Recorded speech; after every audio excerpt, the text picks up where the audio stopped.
ग्रह को गिड़ीदेला तारा NASA telescope रे प्रथम ऑब्जर्वेशन प्रथम थर पर एभली एक महाजागतिक घटना टेलीस्कोप रे ठाब होईची जार फोटो जारी करिछि नासा।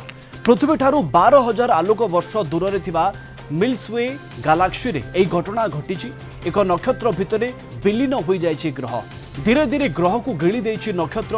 गिड़ी देइथिबा नक्षत्र सूर्य भଳି कैलिफोर्निया रो सान डिएगो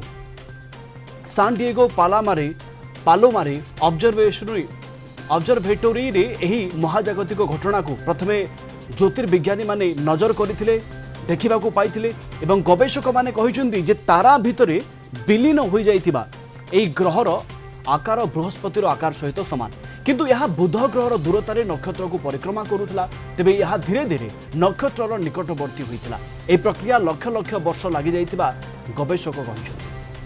तेबे आसंतु बुझिबा एसबुर कारण कौन वैज्ञानिक गत कारण सब कौन रही जो एभली एक महाजागतिक दृश्य आम महाकाश देखा पाई। डॉक्टर शुभेन्दु पट्टनायक महाकाश विज्ञानी आम सहित सीधा सड़क जोड़ी होती लाइव। डॉक्टर पट्टनायक आपन को स्वागत करी। यह एक विरल घटना बोली आपन कहिबे ना विगत दिन मानक एमिति घटना घटी सारी? डॉक्टर पट्टनायक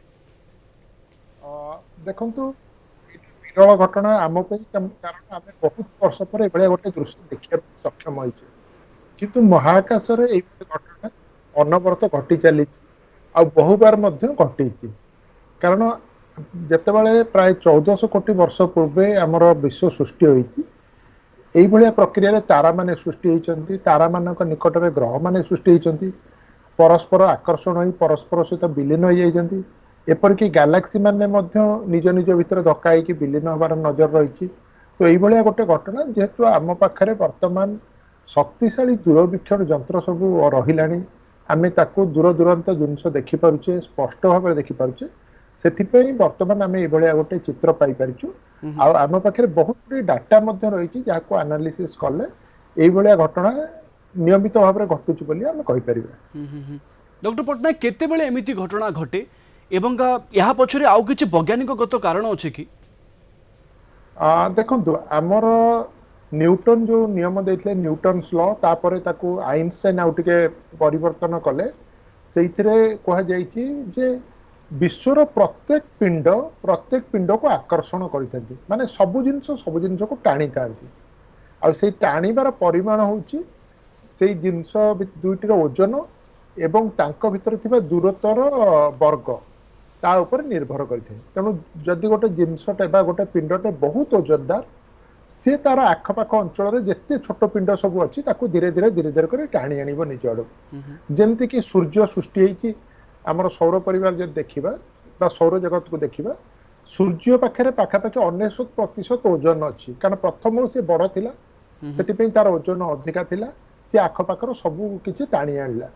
ठीक से प्रक्रिया रे आमर गोटे तारा निकटर जदि किसी जिनस छोट जिनस रोचे तार अति निकट को पलि आसुची से बड़ जिनस को टाणिकी निज भितर समाहित कर दे परिबे। तो ये घटना बहुत समय घटुची और एटा गोटे घटना जोटा कि आम देखिया सक्षम होइछे। एबे ए घटना टेलीस्कोप रे ठाब होइछि देखिबा को मिलुछि किंतु एभली घटना विलीन हेबा घटना मध्य या पूर्वरु भी देखिबा को पाइछि आमे किंतु एही एक्टिविटी रो निष्कर्ष कोन अर्थात यार प्रभाव को जगह एमिति पड़े कि अर्थात महाकाश कथा मु कहूँ देखु यही जो घटना आम देखुचे सेटा हूँ 12,000 आलोक वर्ष दूर थिबा गोटे तारा निकट में देखुची। तो ये दर्शक बंधु को मुझे चाहिए आलोक वर्ष कहले यहाँ गोटे दूरता मापिबार एकक जमती आम मापुचे 1 किलोमीटर 10 किलोमीटर 100 किलोमीटर जमती आम कहीपर सूर्य आमठू 15 कोटी किलोमीटर दूर अच्छी। तेणु आहरी बड़ बड़ दूरता मापिया आम यही आलोक वर्ष दूरता गुड़िक व्यवहार करें। आलोक गोटे सेकेंड 3 लाख किलोमीटर जाए तो गोटे वर्ष आलोक जिते बाट जाए ताहाको गोटे आलोक वर्ष कहुए। तेणु आलोक बेगर आम गले से तारा निकट में पहुंचा 12,000 वर्ष लगे। तेणु सेगुड़िक एते दूर आमठू रही कौन प्रभाव आम उपर रही विश्व उपरे कौन प्रभाव। डॉक्टर पट्टनायक सबु ग्रह नक्षत्र मानकू निज पाखकू नहीं जिबा बा विलीन करनेबार सामर्थ्य रखती? निश्चित भाव में सामर्थ्य रही है जोटा कि बहुत वर्ष लगे जमती धरा जाऊ सूर्य ଆମର ସୂର୍ଯ୍ୟ ଚାରିପଟେ ସବୁ ଗ୍ରହ ମାନେ ବୁଲୁଛନ୍ତି। ତ ଗ୍ରହର ଆକାର ବହୁତ ଛୋଟ ଆଉ ସେମାନଙ୍କର ଦୂରତା ମଧ୍ୟ ଯଥେଷ୍ଟ ଅଧିକ। କିନ୍ତୁ ଏମିତି ଏକ ସମୟ ଆସିବ ଯେତେବେଳେ କି ସୂର୍ଯ୍ୟ ଟିକେ ତା ନିଜ ଆକାରଠୁ ବଡ ହେଇଯିବ, ଯେତେବେଳେ ତାର ଇନ୍ଧନ ସରିଯିବ ସେ ଫୁଲି ଉଠିବ। ତ ସେଇ ଫୁଲି ଉଠିବା ସମୟରେ କଣ ହବ ନା ତାର ନିକଟରେ ଯୋଉ ତାରା ବା ଯୋଉ ଗ୍ରହ ଗୁଡିକ ଥିବେ ସେମାନେ ଆଗ ଟାଣି ହେଇ ତା ଭିତରକୁ ଚାଲିଯିବେ। ଏପରିକି ମଙ୍ଗଳ ଗ୍ରହ ମଧ୍ୟ ଟାଣି ହେଇକି କେବେ ନା କେବେ ସୂର୍ଯ୍ୟ ଭିତରକୁ ଆସିଯିବ। ତେମିତି ସବୁ ଗ୍ରହର ସବୁ ତାରା ମାନଙ୍କର ଯୋଉ ଗ୍ରହ ମାନେ ଯେତେବେଳେ ସୂର୍ଯ୍ୟ ଆମର ତାରାଟି ଧ୍ୱଂସ ଆଡକୁ ଯିବ ବା ମୃତ୍ୟୁ ଆଡକୁ ଯିବ, ସେହି ସମୟରେ ସେମାନେ ତା ଭିତରୁ ଟାଣି ହେଇ ଆସିବାର ସମ୍ଭାବନା ବହୁତ ରହିଛି। ଡକ୍ଟର ପଟ୍ଟନାୟକ, ବିଲୀନ ହେବା ପରେ ଗୋଟେ ନକ୍ଷତ୍ର ନଷ୍ଟ ହୋଇଗଲା ବୋଲି ଆମେ କହିପାରିବା, ତାର ଅସ୍ତିତ୍ୱ ଆଉ ରହେ ନାହିଁ? ଦେଖନ୍ତୁ, ସବୁ ନକ୍ଷତ୍ରର ଜନ୍ମ ରହିଛି ଏବଂ ମୃତ୍ୟୁ ରହିଛି। ଏବେ ଯୋଉଟା ଆମେ ଦେଖୁଛେ ଗୋଟେ ନକ୍ଷତ୍ର ଭିତରେ ଗୋଟେ ଗ୍ରହଟେ ବିଲୀନ ହେଇଗଲା, ତେଣୁ ଗୋଟେ ମିଶିଗଲା ପରେ ତାର କୌଣସି ଅସ୍ତିତ୍ୱ ଗ୍ରହର ନାହିଁ, କିନ୍ତୁ ବର୍ତ୍ତମାନ ସେ ତାରାଟି ରହିଛି। ଆଉ କିଛି ଦିନ ରହିବ ଯେପର୍ଯ୍ୟନ୍ତ ତାର ଇନ୍ଧନ ତା ଭିତରେ ରହିଥିବ। ତେଣୁ ସେତିକି ଦିନ ଯାଏ ଆମ ତାରାଟି ରହିଥିବ, ଆମେ ତାକୁ ଦେଖିପାରୁଥିବା। କିନ୍ତୁ ତାପରେ ତାରାଟିର ମୃତ୍ୟୁ ଘଟିବ। ତାରା ମାନଙ୍କର ମୃତ୍ୟୁ ବିଭିନ୍ନ ପ୍ରକାରର ଅଛି। କିଏ କୋଉଠି ବିସ୍ଫୋରଣ ହବ, କୋଉଠି ଛୋଟ ଗୋଟେ ଶ୍ଵେତ ବାମନ ହେଇଯିବ। ତ ସେଇଭଳିଆ ବିଭିନ୍ନ ପ୍ରକାର ମୃତ୍ୟୁ ରହିଛି। ତେଣୁ ଯୋଉ ତାରା ଯେତେ ବଡ ବା ତାର ଓଜନ ଯେତେ, ସେଇ ଅନୁସାରେ ତାଙ୍କର ମୃତ୍ୟୁ ଘଟିଥାଏ। ଗ୍ରାସିବା ବା ଗିଳି ଦେବାର ଅର୍ଥ ହେଉଛି ଗ୍ରହ ସମ୍ପୂର୍ଣ୍ଣ ନଷ୍ଟ, ତାର ଅସ୍ତିତ୍ୱ ଆଉ ନାହିଁ। ନିଶ୍ଚିତ ଭାବରେ ସାଧାରଣତଃ ତାରାର ଉତ୍ତାପ ବହୁତ ଅଧିକା। ଆପଣ ଭାବନ୍ତୁ, ଆମର ସୂର୍ଯ୍ୟ ଯୋଉ ରହିଛି ପୃଥିବୀ ତା ଚାରିପଟେ ବୁଲୁଛି, ସୂର୍ଯ୍ୟର ଉତ୍ତାପ ହଉଛି ତାର ଯୋଉ ପୃଷ୍ଠଭାଗର ଉତ୍ତାପ ପାଖାପାଖି 2 କୋଟି ଡିଗ୍ରୀ ସେଣ୍ଟିଗ୍ରେଡ।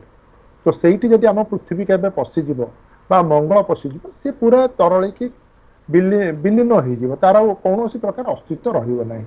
ତେଣୁ ଗୋଟେ ତାରା ସହିତ ତାରାଟେ ମିଳନ ହଉ ବା ତାରା ସହିତ ଗ୍ରହ ମାନଙ୍କ ମିଳନ ହଉ ବା ପଶି ଯାଆନ୍ତୁ ବା ବିଲୀନ ହେଇଯାଉ, ସେ ସମୟରେ ସମ୍ପୂର୍ଣ୍ଣ ଭାବରେ ଗ୍ରହଟି ବିଲୀନ ମାନେ ନଷ୍ଟ ହେଇଯାଏ। ଆଉ ତାର ଡକ୍ଟର କିଛି ପଟ୍ଟନାୟକ, ଅତି ଅସ୍ତିତ୍ୱ ସଂକ୍ଷେପରେ କେବଳ ଗ୍ରହ ନକ୍ଷତ୍ର ସହିତ ନା ନକ୍ଷତ୍ର ନକ୍ଷତ୍ର ଏବଂ ଗ୍ରହ ଗ୍ରହ ସହିତ ମଧ୍ୟ ଏମିତି ବିଲୀନ ହେବାର ପରମ୍ପରା ରହିଛି ବା ଆକ୍ଟିଭିଟି ଦେଖିବାକୁ ମିଳେ ନା ଏ ବ୍ୟତିକ୍ରମ?